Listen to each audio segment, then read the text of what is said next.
শ্রী শ্রী ঠাকুর অনুকূল চন্দ্রের সংক্ষিপ্ত দিব্য জীবনী। ভগবানের আবির্ভাব। নারী ও পুরুষ উভয়ের সংঘাতে যখন উভয় নিজ নিজ বৈশিষ্ট্যে উদ্দাম ও অবাধ হয়, উভয়ের প্রতি আকর্ষণ যেখানে উভয়কে মুখ করিয়া না তুলিয়া উদ্বুদ্ধ হইয়া আদর্শে আপ্রাণ হইয়া ওঠে, তেমনতর প্রকৃতি ও পুরুষেই ভগবান মুক্ত হইয়া আবির্ভূত হন, আর জীব ও জগৎকে সমৃদ্ধির পথে আকর্ষণ করিয়া অমৃতকে পরিবেশন করেন। এক চলার সাথী। যে প্রকৃতি ও পুরুষকে অবলম্বন করে বর্তমান পুরুষোত্তম ভগবান শ্রী শ্রী ঠাকুর অনুকূল চন্দ্র আবির্ভূত হয়েছিলেন এই ধরাধামে, সেই লীলা কাহিনী বর্ণনা করার মতো সাধ্য এবং সাধনা আমার নেই। তথাপি অস্থায়ী কিছুটা তুলে ধরার চেষ্টা করব। ভুল ত্রুটি বিচ্যুতি ধরিয়ে দিলে সহৃদয় গুরু ভাইদের কাছে চিরঋণী থাকব। অবিভক্ত বাংলার পাবনা শহরের কমবেশি তিনটি নীল। পশ্চিমে পদ্মার উত্তর তীরের জঙ্গলে পরিপূর্ণ জনবিরল গ্রামটির নাম হিমায়তপুর। 19 শতকের প্রথম দিকের ঘটনা। ওই গ্রামে কমলাকান্ত বাগচি নামে একজন নিষ্ঠাবান ব্রাহ্মণ বাস করতেন। তার সাথে বিবাহ হয় ঈশ্বরভক্তি পরায়ণা রমণী কৃপাময়ী দেবী। তিনি নিজেকে শ্রীহরির পাদপদ্মে সমর্পণ করে সবসময় হরিনামে মেতে থাকতেন বলে গ্রামের সকলের শ্রদ্ধার সাথে হরিবলা বাগচি মা বলে তাকে সম্বোধন করতেন। ওই কৃপাময়ী দেবীর গর্ভে কেশব, উমাসুন্দরী, হরনাথ এবং কৃষ্ণসুন্দরী নামে 4 জন সন্তান জন্মগ্রহণ করে। ওই হিমায়তপুর গ্রামে কাশ্যপ গোত্রীয় চৌধুরী পরিবারের স্বনামধন্য পণ্ডিত রামেন্দ্রনারায়ণ ভাদুরী চৌধুরীর প্রথমা স্ত্রী নিঃসন্তান ছিলেন। কৃপাময়ী দেবী তার কন্যা কৃষ্ণসুন্দরী দেবীর বিবাহ দেন রামেন্দ্রনারায়ণ ভাদুরী চৌধুরীর সাথে। কৃষ্ণসুন্দরী দেবীর গর্ভে রামেন্দ্রনারায়ণের 3 পুত্র সন্তান ও 3 কন্যা সন্তানের জন্ম হয়। তার মধ্যে রামেন্দ্রনারায়ণের জীবদ্দশায় প্রথম ও তৃতীয় পুত্র শৈশবেই মৃত্যুমুখে পতিত হয়। অপর 4 সন্তান কন্যা নিস্তারিণী দেবী, মনমোহিনী দেবী, গোবিন্দমণি দেবী এবং পুত্র যোগেন্দ্রনারায়ণ, ডাক নাম লোহা। তার মধ্যে কৃষ্ণসুন্দরী দেবীর জীবিতাবস্থায় নিস্তারিণী দেবী 40 বছর বয়সে এবং যোগেন্দ্রনারায়ণ লোহা 16 বছর বয়সে পরলোক গমন করেন। রামেন্দ্রনারায়ণ বাংলা 1290 সালে এবং কৃষ্ণসুন্দরী দেবী 1332 সালে পরলোক গমন করেন। মনমোহিনী দেবীর আবির্ভাব 1277 বঙ্গাব্দের 18ই জ্যৈষ্ঠ। বাল্যকালে একজন জ্যোতিষী মনমোহিনী দেবীর হস্তরেখা বিচার করে বলেছিলেন, এই বালিকার অল্প বয়সে বিয়ে হবে এবং ইনি লোক পালয়িত্রী হবেন। শৈশবকাল থেকেই দিদিমা কৃপাময়ী দেবীর প্রত্যক্ষ ইষ্টনিষ্ঠার প্রভাবে ভক্তি এবং পিতৃদেব রামেন্দ্রনারায়ণের কাছে লেখাপড়া শিখে তিনি সমস্ত বিষয়েই জ্ঞান অর্জন করেন। তিনি পিতার কাছে আদর্শ মানুষ হবার গুণ জানতে চাইলে রামেন্দ্রনারায়ণ বলেছিলেন, 1. যারা সর্বদা সত্য কথা বলে। 2. পরের দ্রব্য যে কখনো চুরি করে না। 3. যে গুরুজনের কথা মতো চলে। 4. অন্য মানুষের প্রতি যে দরদি হয়। 5. যে নরনারায়ণ সেবা করে। 6. যে ঈশ্বরকে ভক্তি করে এবং ভালোবাসে। ওই গুণগুলো অর্জন করতে পারলে ঈশ্বর সুপ্রসন্ন হয়ে দীক্ষা দান করেন। মনমোহিনী দেবী ওইসব গুণে গুণান্বিত ছিলেন। তাই বাবার কথা শুনে দীক্ষা পাবার জন্য উদ্গ্রীব হয়ে উঠলে রামেন্দ্রনারায়ণ মেয়েকে বললেন, মা তুমি এক কাজ করো, রোজ ঠাকুর ঘরে গিয়ে দেবতার সামনে বসে মন্ত্র পাওয়ার জন্য প্রার্থনা করো, ঠাকুর অবশ্যই তোমার প্রার্থনা মঞ্জুর করে তোমাকে মন্ত্র বলে দেবেন। সরলপ্রাণা মনমোহিনী দেবীর তখন 8 বছর বয়স। পিতার কথা মেনে ছোট ভাই লোহাকে সাথে নিয়ে ঠাকুর ঘরে বসে প্রার্থনা করতে শুরু করেন। তার ঐকান্তিক প্রার্থনায় গুরুর আসন টলে যায়। হঠাৎ আলোকিত হয় ঠাকুর ঘরটি। মনমোহিনী দেবী স্পষ্ট দেখতে পান, সিংহাসনের পিতলের মূর্তির স্থানে বসে আছেন মাথায় টুপি, মুখে কাঁচা পাকা দাড়ি, সুঠাম দেহের এক পুরুষ মূর্তি। মনমোহিনী দেবীকে একটি মন্ত্র বলে দিয়ে অদৃশ্য হয়ে গেলেন। মন্ত্র লাভের আনন্দে আত্মহারা হয়ে যান মনমোহিনী দেবী। পিতার কাছে ঘটনাটি খুলে বললে পিতা বলেন, মা তুমি এখন থেকে ওই মন্ত্র জপ করো আর ওই মূর্তি ধ্যান করতে থাকো। পিতার উপদেশ মেনে তিনি নিয়মিত জপ ধ্যান করতে থাকেন। নবকৃষ্ণ চৌধুরী নামে রামেন্দ্রনারায়ণের এক জ্ঞাতি প্রতিবেশী ছিল। তার জামাতার নাম ঈশ্বরচন্দ্র চক্রবর্তী, পিতার নাম গোবিন্দচন্দ্র চক্রবর্তী। ওরা বাস করতেন পাবনা জেলার মথুরা ডাকঘরের অধীন ধোপাদহ গ্রামে। তিনি কারুকলকে হিমায়তপুরে ডাক বসন্ত চৌধুরীর বাড়িতে এসেছেন। মনমোহিনী দেবীও কার্যকারণে সেখানে গিয়েছিলেন। ঈশ্বরচন্দ্র একজন সাধক পুরুষ ছিলেন। তিনি প্রতিদিন স্নান করে বাক্স থেকে কাপড়ে মোড়া একটি পত্রগ্রন্থ বের করে পুজো পাঠ করে আবার কাপড়ে মুড়ে বাক্সে রেখে দিতেন। মনমোহিনী দেবীর মনে বিষয়টি সম্পর্কে জানার কৌতূহল জাগে। একদিন ঈশ্বরচন্দ্র পদ্মায় স্নান করতে গেলে মনমোহিনী দেবী তার বাল্যসখী বিপদনাশিনীর সাহায্যে বাক্স খুলে পটমূর্তি দেখে বিস্ময় ও আনন্দে মূর্ছিত হয়ে পড়েন। ঈশ্বরচন্দ্র স্নান সেরে ফিরে এলে মনমোহিনী দেবীর কাছে তার দীক্ষা প্রাপ্তির ঘটনার বিবরণ শুনে বলেন, তুমি মা ভাগ্যবতী। স্বপ্নে যিনি তোমাকে মন্ত্র দিয়েছিলেন তিনি আগ্রা দয়ালবাগ সৎসঙ্গের বর্তমান গুরু, আমার গুরুদেব হুজুর মহারাজ। ঈশ্বরচন্দ্রের সহযোগিতায় মনমোহিনী দেবী তার স্বপ্নের গুরুদেবকে পত্র লিখলে তিনি সুশীলে সম্বোধনে পত্রের উত্তর দেন, সাথে সাথে সাধন ভজনের নিমিত্ত কিছু পুস্তকাদিও পাঠিয়ে দেন। 9 বছর বয়সে পাবনা জেলার অধীন চাঁদনগর রোয়াখাড়া গ্রামের পণ্ডিত ঈশ্বরচন্দ্র চক্রবর্তীর পুত্র শিবচন্দ্র চক্রবর্তীর সাথে বিবাহ হয় মনমোহিনী দেবীর। বিবাহের পর ঈশ্বরচন্দ্র চক্রবর্তী মহোদয়ের সাহায্যে ধ্যানযোগে প্রাপ্ত গুরুদেব হুজুর মহারাজ রায় শালিগ্রাম সিংহ বাহাদুর মহোদয়কে কলকাতায় দর্শন করেন এবং আনুষ্ঠানিকভাবে দীক্ষা গ্রহণ করেন। তারপর থেকে সময় সুযোগ পেলেই এলাহাবাদ, কাশী, আগ্রায় গিয়ে গুরুদেবের সাক্ষাৎ করতেন। মনমোহিনী দেবী একবার গুরুর কাছে প্রার্থনা জানিয়ে বলেছিলেন, আশীর্বাদ করুন যেন আপনার মতো সন্তান লাভ করতে পারি। উত্তরে তার গুরুদেব বলেছিলেন, আমার মতো কেন, আমার চেয়ে মহৎ সন্তান তোমার গর্ভে জন্মাবে, তার আলোয় পৃথিবী আলোকিত হবে। বিবাহের 4 বছর পরে 1290 বঙ্গাব্দে মনমোহিনী দেবীর পিতা রামেন্দ্রনারায়ণ ঋণগ্রস্ত অবস্থায় ইহলোক ত্যাগ করেন। সুযোগ বুঝে শরিকরা কৃষ্ণসুন্দরী দেবীকে মিথ্যা মামলায় উচ্ছেদ করার চক্রান্ত করেন। বিষয় সম্পত্তি, জমিদারি রক্ষা করতে একের পর এক মামলা করতে গিয়ে সংসারের কর্ত্রী প্রজাদের প্রিয় কর্তামা কৃষ্ণসুন্দরী দেবী ঋণগ্রস্ত হয়ে পড়েন। কোনো উপায় না দেখে জামাতা শিবচন্দ্রের শরণাপন্ন হলে শিবচন্দ্র শাশুড়ি মায়ের সম্পত্তি রক্ষা করার উদ্দেশ্যে গুয়াখাড়ার বাড়ি ছেড়ে সহধর্মিণী মনমোহিনী দেবীকে নিয়ে হিমায়তপুর চলে আসতে বাধ্য হন। শিবচন্দ্রকে বেশিরভাগ সময় কোর্ট কাছারির কাজ নিয়েই ব্যস্ত থাকতে হতো। ফলে সংসারের অন্যান্য সব দায়িত্বভার, যেমন রান্নাবান্না থেকে শুরু করে গরু বাছুর, ক্ষেত খামার, প্রজাদের ভালোমন্দ সবটাই দেখতে হতো মনমোহিনী দেবীকে। এত কিছু করেও মা এবং স্বামীর সেবা যত্নতেও কোনো ত্রুটি রাখতেন না। মনমোহিনী দেবী 18 বছর বয়সে প্রথম অন্তঃসত্ত্বা হন। একদিন দুপুরে একজন সন্ন্যাসী মনমোহিনী দেবীর কাছে সেবা নিতে চাইলে তিনি ভক্তিভরে অতিথিকে সেবা করেন। সন্ন্যাসী বাড়ি ছেড়ে যাবার সময় বলেন, এই বাড়ির একমাত্র পুত্রের মৃত্যু হবে এবং এই বাড়িতে একজন মহাপুরুষ জন্মাবেন, যিনি বহুলোকের অধীশ্বর হবেন এবং জগতের প্রভূত কল্যাণ সাধন করবেন। তার কিছুদিন পরেই কৃষ্ণসুন্দরীর পুত্র যোগেন্দ্রনারায়ণ অসুস্থ হয়ে পড়েন, রোগভোগে মারা যান। ওদিকে মনমোহিনী দেবীর গর্ভধারণের স্বাভাবিক কাল 10 চান্দ্রমাস পেরিয়ে আরও 1 মাস হয়ে গেল। এখনো প্রসব বেদনার লক্ষণ দেখা যাচ্ছে না। সকলে চিন্তিত।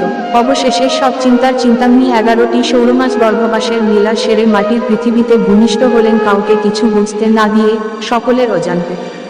সাধারণ জীবকোটির মানুষেরা জ্যোতির্ময়ের জ্যোতির আলোক রশ্মির ছটার মহিমা বা স্বরূপের সাথে তো পরিচিত নয়। তাই ভুল করে পদ্মা নদীর মাঝিরা, পাড়া প্রতিবেশীরা অনেকেই হাতে জলের বালতি নিয়ে জ্যোতির ছটাকে আগুন ভেবে আগুন নেভাতে চলে এসেছে কর্তামার বাড়িতে। লোকজনের ভিড়, শঙ্খ বাজছে, ফুল দিচ্ছে, কোথায় আগুন।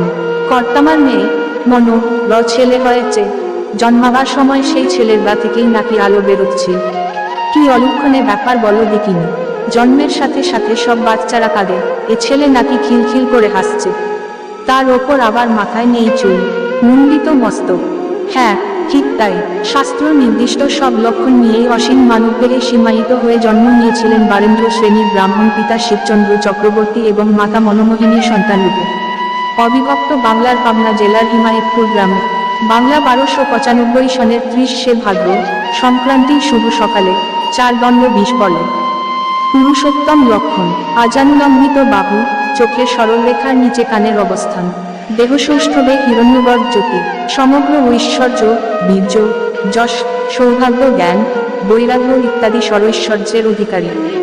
32টি দৈহিক লক্ষণ, 5টি দীর্ঘ, নাসিকা, হস্ত, অনু বা কপল, নেত্র, জানু, 5টি সূক্ষ্ম, ত্বক, কেশ, অঙ্গুলিপর্ব, দন্ত, রোম, 7টি রক্তাভ, নেত্রান্ত, পদতল, করতল, তালু, ওষ্ঠধর, জিহ্বা, নখ, 6টি উন্নত, বক্ষ, স্কন্ধ, নাসিকা, কটি, মুখ, নখ, 3টি হ্রস্ব, গ্রীবা, জঙ্ঘা, মেহন, 3টি বিশাল, কটি, ললাট, বক্ষ, 3টি গম্ভীর, নাভি, স্বর, জ্ঞান। ভুবনমোহিনী হাসির ডালির মুখে আধো আধো কথাও ফুটেছে 7 মাসে। হাঁটি হাঁটি পা করে হাঁটতেও শিখে গেছে। 9ম মাসের এক শুভদিন দেখে দৌহিত্রের অন্নপ্রাশন দিলেন মাতামহী কৃষ্ণসুন্দরী দেবী। অকুলে করিলে দিনহীন জনে, নুয়ায়ুর শির কহিও কথা, কুল দিতে তারে সেধু প্রাণপণে, লক্ষ্য করি তার নাসীয় ব্যথা। উপরোক্ত 4 পঙ্ক্তির আশীর্বাণীর আদ্যাক্ষর মিলিয়ে অনুকূল ও নামকরণ করলেন বিশ্বজননী মাতা মনমোহিনী দেবী। ছেলের বয়স 10 মাস। হরিপুর গ্রামের আত্মীয় নিষ্ঠাবান সাত্ত্বিক ব্রাহ্মণ উমেশচন্দ্র লাহিড়ী মহোদয়ের বাড়িতে বেড়াতে গেছেন। তিনি গৃহদেবতা গোপাল বিগ্রহের পূজা ভোগরাগ সম্পন্ন না করে কিছু খেতেন না। সেদিনও পুজোয় বসেছেন। চোখ বন্ধ করে ও নারায়ণ পোড়াবেদা নারায়ণ পোড়াক্ষর নারায়ণ পোড়ামুক্তি নারায়ণ পোড়াগতি মন্ত্র জপ করে ধ্যান করতে বসেছেন। শব্দে ধ্যান যায় ভেঙে। চোখ মেলে দেখেন পিতলের গোপাল নিচে গড়াগড়ি দিচ্ছে, আর আসনে বসে আছে মনোর ছেলে অনুকূল, মিটি হাসছে। কি অলক্ষণে ব্যাপার! মনকে ছেলে আগলাতে বলে অসন্তুষ্ট মনে বিগ্রহকে শোধন করে আবার পুজোয় বসেন। আবারও সেই বিগ্রহ মাটিতে, অনুকূল আসনে বসে। না, এই দুষ্ট ছেলেকে বেশি আমল দেওয়া যাবে না। এই ছেলের জন্য আমার নিত্য পূজা পদ হচ্ছে, কুলদেবতার কোপে পড়তে না হয়। হে ঠাকুর, আমায় ক্ষমা করো ঠাকুর। বিগ্রহের কাছে মনে মনে ক্ষমা প্রার্থনা করে পূজারী এবার একটু করার ব্যবস্থা নিলেন। মনকে বলে ওই দুষ্ট ছেলেকে ঘরে তালাবন্ধ করে রাখার ব্যবস্থা করে ঠাকুর ঘরের দরজায় পাহারাদার বসিয়ে পুজোয় বসলেন। ঠাকুর ঘরে একটা পোকাও যেন না ঢুকতে পারে। কি আশ্চর্য! ভোগ নিবেদন করার সাথে সাথে আবার সেই তালাবন্ধ ঘর থেকে বেরিয়ে পাহারাদারকে ফাঁকি দিয়ে কিভাবে ঠাকুর ঘরে ঢুকলো ওই দস্যু ছেলে। ক্ষোভে দুঃখে বিলাপ করছেন উমেশচন্দ্র। বাড়ি শুদ্ধ লোক জড়ো হয়েছে ঠাকুর ঘরে। মাতা মনমোহিনী দেবী রেগে গিয়ে গালে একটা চড় মেরে বললেন, তুই কেন বারবার এসে এভাবে পূজা পদ করিস? ছেলে কাঁদতে কাঁদতে আধো আধো স্বরে বলে, ও আমায় ডাকে কেন? ডাকার মতো ডাকলে তিনি কি আর থাকতে পারেন? তাই তো তালাবদ্ধ ঘর, সব পাহারাকে তুচ্ছ করে নাগালের বাইরের উঁচু আসনে জীবন্ত গোপাল নিবেদিত ভোগ নিতে চলে এসেছেন। এতক্ষণে সম্বিত ফিরে পেলেন পূজারী। বললেন, কি তুমি আমার ডাক শুনতে পেয়েছ? হে ঠাকুর, শুনতেই যখন পেয়েছ, তোমাকে তুচ্ছ তাচ্ছিল্য করে যে অপরাধ আমি করেছি, সেই সব অপরাধ ক্ষমা করো প্রভু। আমার সাধনা আরাধনা এতদিন পর সার্থক হয়েছে। স্বয়ং শ্রীহরি অনুকূল রূপে নব কলেবরে ধরা এসেছেন। ওরে, কে কোথায় আছিস? শঙ্খ বাজা, কুলধ্বনি কর, কুঞ্চিত কেশ দাম, কুন্তল বলক, শান্ত গৌরবর্ণ দেহ, মায়াম বুদ্ধিদীপ্ত নয়ন যুগল, উন্নত বক্ষ, দীর্ঘ নাসিকা, আজানুলম্বিত বাহুযুগল, বিস্তৃত কর্ণটিকা, রক্তাবধরে মৃদু মৃদু হাসি ঝরছে। একে এর মধ্যে নারায়ণ, রাম, কৃষ্ণ, বুদ্ধ, যিশু, রসুল, না গৌরাঙ্গ না রামকৃষ্ণ, সব দেবতা একাকার রূপে আমাকে দর্শন দিলেন। আমি ধন্য হলাম নবীন কুরুক্ষেত্রের বিশ্বরূপ দর্শনে। আজ আমি ধন্য, ধন্য আমার মানব জনম। মুহূর্তে হুলধ্বনি শঙ্খধ্বনিতে মুখরিত হয়। প্রতিবেশীরা ছুটে আসেন আনন্দে আত্মহারা হয়ে। পূজারী উমেশচন্দ্র লাহিড়ী ও অনুকূল পোড়াবেদা অনুকূল পোড়াক্ষর অনুকূল পোড়ামুক্তি অনুকূল পোড়াগতি মন্ত্র জপ করে জ্যান্ত গোপালের কচি মুখে ভোগ নিবেদন করে সবাইকে ডেকে ডেকে ভোগের প্রসাদ দিচ্ছেন। আর বলছেন, সবাই দেখে নাও মানুষ রূপী ভগবানকে, দেখে মানব জন্ম সফল করো। সত্যিই ধন্য হয়েছিলেন উমেশচন্দ্র লাহিড়ী মহোদয় শ্রী শ্রী ঠাকুরের এই বাল্যলীলা প্রত্যক্ষ করে। ধন্য হয়েছিলেন বসমাও। মনমোহিনী দেবীর প্রতিবেশী বসমা নিজের সন্তানের অকাল বিয়োগ ব্যথার শোকে পাগলিনী প্রায় হয়ে গিয়েছিলেন। তাকে সুস্থ করতে পিতা শিবচন্দ্র তার প্রথম পুত্র অনুকূলকে তার কোলে নিয়ে বলেছিলেন, মা, আজ থেকে এই অনুকূলই তোর সন্তান, অনুকূলকে আমি তোকেই দিয়ে দিলাম। নিজের সন্তান ভেবে কোলে পিঠে করে ওকে মানুষ কর, তোর সব দুঃখ ঘুচে যাবে। একক উদ্ধৃতি চিহ্ন একক উদ্ধৃতি চিহ্ন। কি আশ্চর্য! অনুকূলকে কোলে পাওয়া মাত্র শোকাতুরা জননীর হাহাকার মুহূর্তে শান্ত হয়। সেই থেকেই বসমা অনুকূলকে সন্তান স্নেহের লালন পালন করতেন। জীবনের শেষ দিনটি পর্যন্ত তিনি শ্রী শ্রী ঠাকুরকে নিয়েই মশগুল ছিলেন। একদিনের ঘটনা, সংসারের কাজকর্ম সেরে মাতা মনমোহিনী দেবী সকল মায়েদের ডেকে নিয়ে সদ্গ্রন্থাদি পাঠ করে শোনাতেন, ঘরে বাইরের সব সমস্যার কথা শুনতেন এবং সমাধান দিতেন। এভাবেই হিমায়তপুরের প্রত্যেককে আদর্শ গৃহিণী করে গড়ে তুলেছিলেন তিনি। ওটাই ছিল তখনকার মাতৃ সম্মেলন। একদিন দুপুরে সবাই মায়ের কাছে বসে পাঠ শুনছেন। সেই সময় বসমা 1.5 বছরের অনুকূলকে কোলে নিয়ে বসে ফুল দিয়ে হাতে বাল্লা, মাথায় চুড়ো, গলায় মালা তৈরি করে সাজাচ্ছেন, আর তার ভুবন ভোলানোর রূপ দেখে মুগ্ধ হচ্ছেন আর ভাবছেন, এত রূপ কি মানুষের পেতে হয়? এই রূপ ছিল কৌশলার ছেলের, এই রূপ ছিল যশোদা মায়ের কোলে, এই রূপ এসেছিল সূচি মায়ের কোলে। সাজাতে সাজাতে যখন যে রূপের কথা ভাবছেন তখনই দেখছেন অনুকূলের রূপ পরিবর্তন হয়ে যাচ্ছে, কখনো নীল, কখনো শ্যামবর্ণ, কখনো গৌরবর্ণ। তিনি অবাক বিস্ময়ে ভীত হয়ে পড়লে অনুকূল স্বাভাবিক রূপে ফিরে আসেন। তিনি আর দেরি না করে মাতা মনমোহিনীর কোলে ছেলেকে দিয়ে বলেন, এই নাও তোমার ছেলে। এ কেমন ছেলে, একবার এক রকম রং ধরিতেছে, তোমার ছাওয়াল তুমি নাও, বলে আপন মায়ের কাছে ছেলেকে দিয়ে দিলেন। মাতা মনমোহিনী দেবী গোস্বামীর কাছে সব বৃত্তান্ত শুনে বলেন, তবে তো ঠিকই আছে, তুই যা যা ভাবছিলি সেই রূপ চোখে দেখালো। জয় গুরু, ভালো থাকবেন সবাই, চ্যানেলটি সাবস্ক্রাইব করবেন। দ্বিতীয় পর্বটি শোনার জন্য নমস্কার।